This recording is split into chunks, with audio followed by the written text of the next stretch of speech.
Serial Parineeti में अब एक और बड़ा मोड़ आने वाला है, जिसमें पार्वती यानी परी अपनी असली पहचान संजू से बताएगी। नीति और राकेश को पूरी तरह से बर्बाद करने के बाद अब परी संजू को सच्चाई बताएगी और उसकी जिंदगी का एक नया चैप्टर शुरू होने वाला है। परी ने जो चाल चली उसके कारण नीति का बिजनेस पूरी तरह से खत्म हो चुका है और राकेश का पॉलिटिकल करियर भी ध्वस्त हो गया है।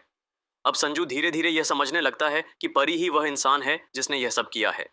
वह पार्वती से सवाल करता है कि क्या वह वही परी है, और इसके बाद पार्वती संजू से पूरी सच्चाई बताएगी। वह उसे यह बताएगी कि कैसे एक दिन पहाड़ी से अंबिका सिंघानिया ने उसे नदी से बाहर निकाला और उसे अपनी बेटी पार्वती सिंघानिया बनाकर वापस घर लेकर आई। संजू को यह जानकर बहुत अफसोस होगा कि परी ने अपनी तकलीफों को कभी किसी से नहीं साझा किया। इसके साथ ही उसे यह भी एहसास होगा कि जिस दिन उसने परी को पहाड़ी से धक्का देने का आरोप लगाया था, दरअसल वह उसे बचाने की कोशिश कर रहा था। अब परी की यह गलतफहमी भी दूर हो जाएगी और दोनों के बीच का रिश्ता मजबूत होगा। सच्चाई सामने आने के बाद परी को यह लगता है कि अब उसे संजू को सब कुछ बताना चाहिए, क्योंकि अगर वह चुप रहती तो बहुत देर हो जाती। नीति और राकेश का खेल खत्म हो चुका है, लेकिन अब परी संजू से सच्चाई शेयर करेगी, जिससे दोनों की जिंदगी में एक नया मोड़ आएगा। वहीं नीति अब भी अपनी बदले की भावना से बाहर नहीं आई है और वह किसी की भी बात नहीं सुनने वाली है। वह फिर से अपनी योजना को पूरा करने की कोशिश करेगी, लेकिन इस बार परी और संजू दोनों उसे रोकने के लिए तैयार होंगे। अब यह देखना दिलचस्प होगा कि परी ने अपनी पहचान संजू से बताकर सही किया या नहीं, और क्या नीति की अगली चाल सफल होगी या नहीं। आप क्या सोचते हैं, हमें कमेंट करके बताएं।